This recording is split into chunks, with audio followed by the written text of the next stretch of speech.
जैसा कि आप जानते हैं कि शासन की नीति के अनुरूप जो उत्तर प्रदेश पुलिस है वो भूमाफियाओं के विरुद्ध लगातार प्रयासरत है और उनके विरुद्ध प्रभावी कार्रवाई कर रही है। उसी के अंतर्गत हमारे जनपद बुलंदशहर में भी एक मुकदमा पंजीकृत किया गया था 680/23। ये मुकदमा पंजीकृत जिस व्यक्ति के खिलाफ किया गया था उनका नाम है सुधीर गोयल और इस गैंग के वो गैंग लीडर हैं।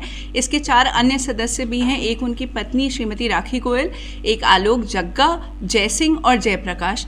ये लोग भोले भाले लोगों को फंसाते थे। किसान जो होते थे उनसे इकरारनामा या मुख्तियारनामा करवा लेते थे और सेल परचेज के राइट्स ले लेते थे और उनके अकाउंट पे पूरी तरीके से अपना ही होल्ड रखते थे और बेचने के बाद जो पैसा है वो इन्हीं के पास रहता था। इसके अलावा ये अधिकतर अपने शिकार जो है फौजी और पुलिस के लोगों को बनाते थे, क्योंकि उनके घरों में सिर्फ महिलाएं बचती थी जो कि पैरवी नहीं कर पाती थी। उन्हें दिखाते कहीं और की ज़मीन थे और बेचते कहीं और की ज़मीन थे।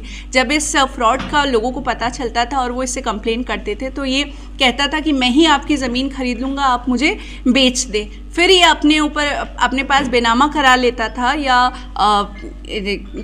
पावर ऑफ अटॉर्नी करा लेता था और उसके बाद पैसे नहीं देता था और फिर वो उस ज़मीन को किसी और को बेचता था। तो ऐसे कई लोगों को इसने अपने फ्रॉड का शिकार बनाया। ऐसा हमारे संज्ञान में, विवेचना में अभी तक ये आया है कि करीबन 11 कॉलोनियाँ इनके द्वारा बुलंदशहर में काटी गई हैं और इनमें से कोई भी कॉलोनी किसी से भी अप्रूव नहीं है, ना BDA से ना जिला पंचायत से। हम लोगों को लगातार अभी भी प्रार्थना पत्र प्राप्त हो रहे हैं। अभी तक जो मेन मुख्य अभियुक्त है सुधीर गोयल, इनके खिलाफ 15 मुकदमे पंजीकृत है, जिसमें से एक 785/23 अंतर्गत धारा 306 जनपद हापुड़ से भी पंजीकृत है। इसके अलावा जितने अभियुक्त हैं राखी गोयल, आलोक कुमार, जयसिंह, जयप्रकाश, इन सभी के विरुद्ध भी पहले भी अभियोग पंजीकृत रहे हैं। अब इन सभी को हम लोगों ने कल पीलीभीत पुलिस के सहयोग से पीलीभीत से गिरफ्तार किया है और आज इन्हें हम न्यायिक अभिरक्षा में भेज रहे हैं। हम क्या बरामद किए गए?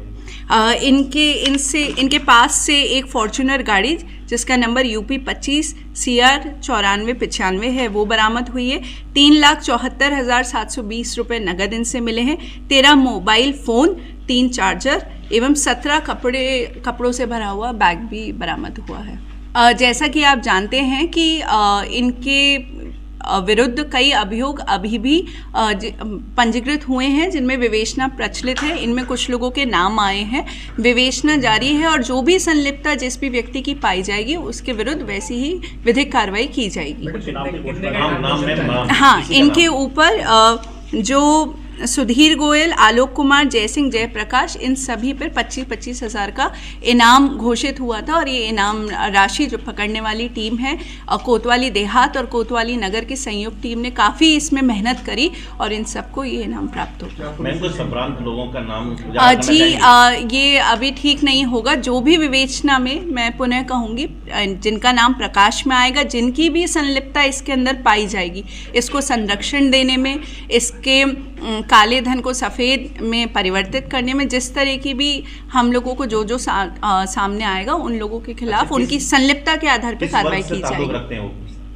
जैसा कि आप जानते हैं इस तरह के जो भूमाफिया होते हैं ये इन लोगों का एक पूरा नेटवर्क होता है जिसमें समाज के हर वर्ग के लोग संलिप्त होते हैं। तो मैं पुनः यही कहूँगी कि जितने भी लोगों की संलिप्तता आएगी उनके खिलाफ कार्रवाई की जाएगी।